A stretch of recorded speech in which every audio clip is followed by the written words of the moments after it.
Who is Chef Greg Richie, you ask? Well, I'm a guy who loves food. I grew up in a family that loves food with, you know, my parents on both sides, my grandparents, they're all really great cooks.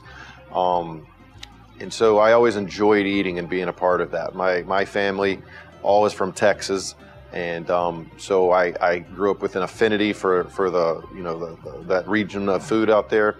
I did most of my growing up though in Georgia, and again, it's kind of more southern food, which kind of reinforces that whole line of culture and history and the foods in that area.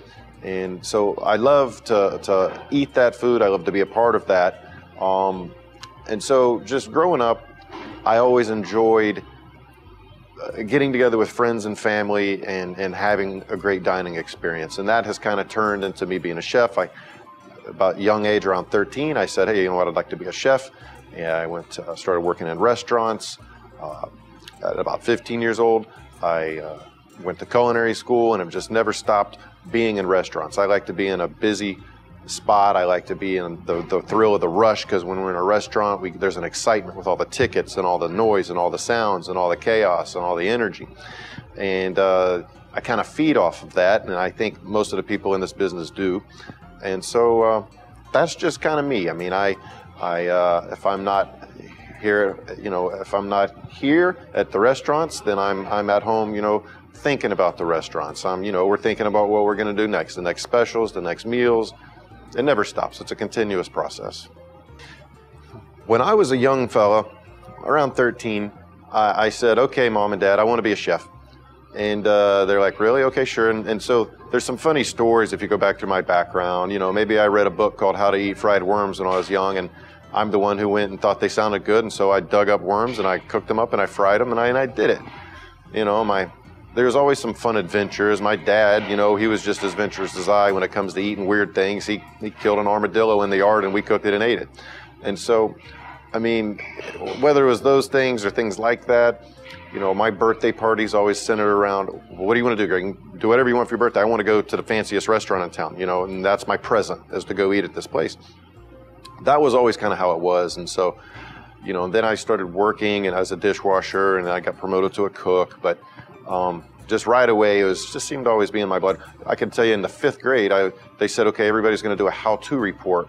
So I did a how-to report on how to make homemade bread. So I came in and made homemade bread for the class at 5th grade, and so it was fun. That, you know, I did that with my grandmother or my great-grandmother and my mom, and so that was always fun.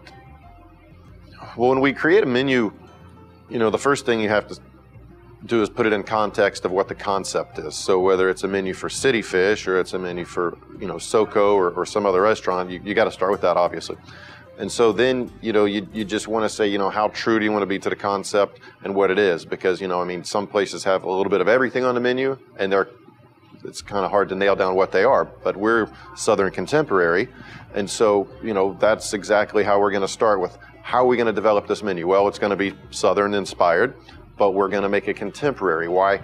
You know, so then we have to take these traditional ideas of what Southern food is, and we have to contemporize them or put a twist on them or do something different. And sometimes a dish doesn't start off as Southern, but it starts off as something completely different. Maybe it was some wild, wacky contemporary dish that's out there, but we Southernize it or make it Southern and make it part of you know, fits into this concept. And so we just got to do that, and we got to have a balance on the menu. You don't want to have all necessarily meat or all fish or whatever. You want to have a balance of things like that will appeal to different, you know, people's palates and people's different moods, because sometimes you want this and sometimes you want that. So it's just good to have a nice, you know, arrangement and you know, just assortment of things for people to choose from.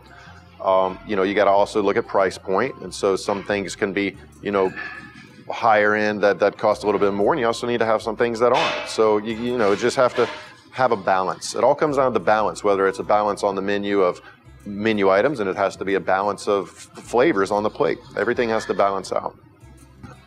The must-have ingredient. What could we not do without in the kitchen? Well, golly, I guess it'd be white lily flour, because That's what goes in our biscuits, and I think we have some really great biscuits, and we have a great pork belly dish that goes on the biscuits, and I'm thinking about that dish right now because I'm about to go make a whole bunch of these, and so I'm thinking about it right now, and so maybe that's why that particular item pops into my head.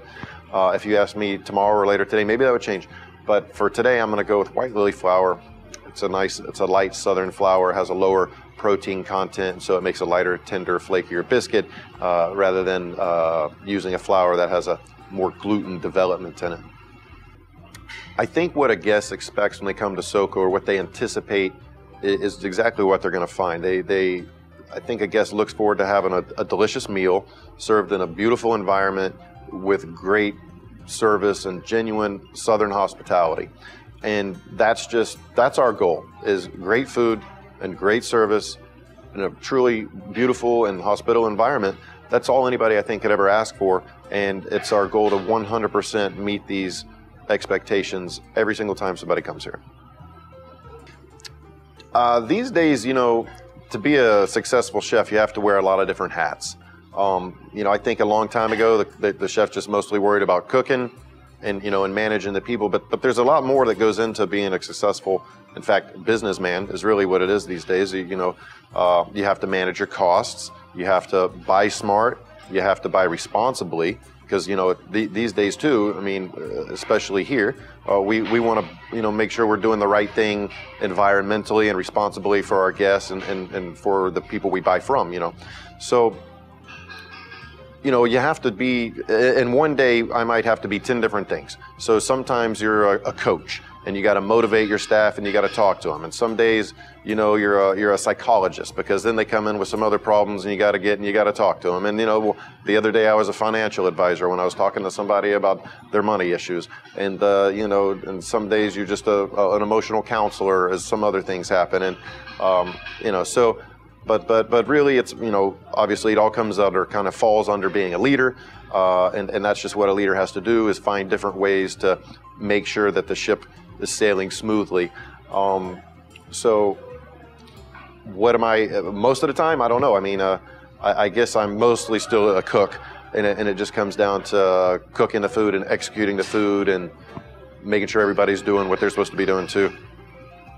Yeah, a lot of young people want to be chefs these days, and I think a lot of it has to do with the Food Network, and they see all these chefs on TV, and they see how it's glamorized.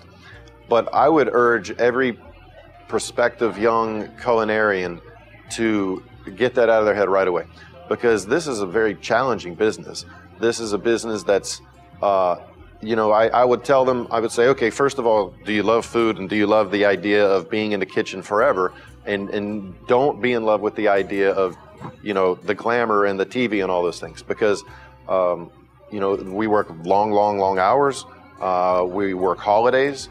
You're working Valentine's Day. You're not going to be with your loved one or whoever that is. You're not going to be, on Christmas Eve. Guess where you're going to be? You're going to be at the restaurant, and you're going to be burnt. You're going to be cut.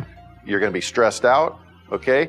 You start off with not a lot of pay for many years until you work up towards it. And so all these things are the things I'm going to tell you up front. And if you can get past that because you truly love cooking, then let's talk about being a chef. But don't get into it for the idea of being famous or on TV. That's my best advice I could give you.